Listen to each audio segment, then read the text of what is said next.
want to introduce to you Bob Coyne. He is with East Side Fence. Welcome to Property Source Radio today. Hey, yeah, I'm Bob Coyle. Coyle.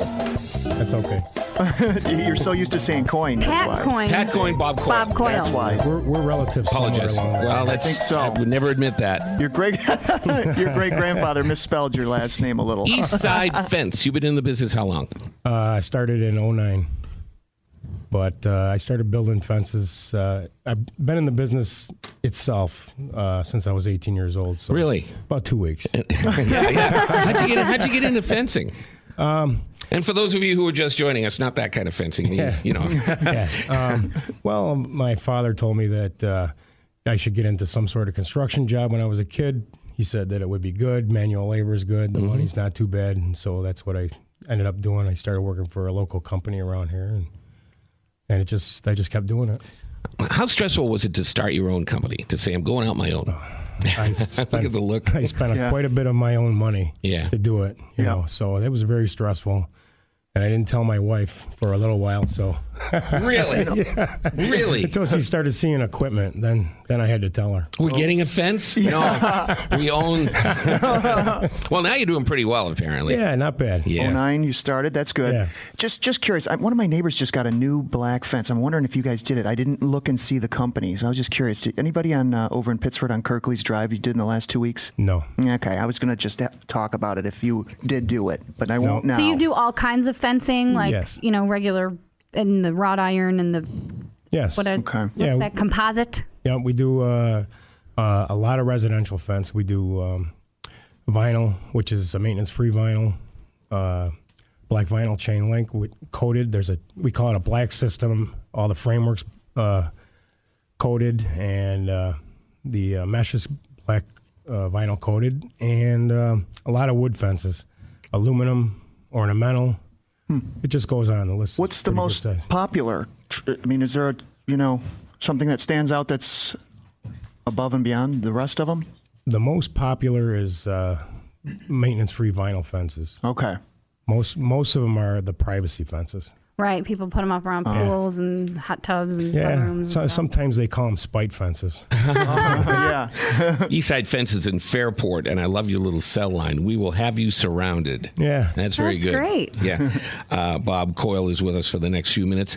We have neighbors, and Julie and I have thought about putting up a fence, but we would somehow like to not have to absorb all the cost ourselves. Do neighbors sometimes group together to build a fence between two houses, or is it the person who wants to build it has to pay for it? It's generally the person that wants to put the fence up pays for it. I've never really had anybody ask me or tell me that they were going to go in halves on it. Halvesies? Yeah. Yeah. Does the neighbor have any say in that? I mean, if I want to build a big old fence to separate myself from those people, can I just pretty much do what I want to do? Generally, yes, as long as you get a permit from the town, if they require it, and keep the fence on your own property. Yeah. Do you measure that out? Can you tell the property line when you come in? Yes, Yeah. yes. Usually, what I do is I recommend that they get it surveyed, and then if they don't want to do that, it's costly. Then if they can provide me with a property map, then I can generally go by the engineering measurements. Will you take down the hedges first, or do I have to have that done? I can do that. Yeah? Yes. Yeah. Great. Interesting. You have a fence? I've got one. I've got one section on the backside, but I know the law is you can't go over 8 feet in the town, and you do have to get a permit if you want to put one in. So it's got to be a certain height requirement. Is it a state law, or is it a law I have to fence in my pool? Yeah, it is because of all the kids. Well, yeah. But some people just, I've seen some places that don't. I mean, what are the restrictions? What are the requirements? Well, for in-ground pools, you have to have fence. The fence has to be 54 inches high if it's like an ornamental fence. Chain link, you can have it 4 foot high, but the diamonds have to be no more than 2 1/4 wide, I guess you could call it. Yeah. So the kids can't get in there, basically. Yeah. And the latches all have to be self-latching, and the gates have to have springs on them so that they'll close by themselves. So it won't just stay out. Yeah. Wow. And on the 54 inch, the latches have to be the same. 54 inches. Does that make it tough for you, or you just? No. You ever Not really. you ever go on a job and have go on an install and have the neighbors fighting because you put in a fence? Oh, yeah. Many a time. Awesome. Can you tell us a good one? I just had one recently, and I was so diplomatic about it. The lady, these people just moved there, and the lady next door, she had some problems prior to this where she lost her mom or something like that. And she was just having a heck of a time dealing with the lady that I was working for.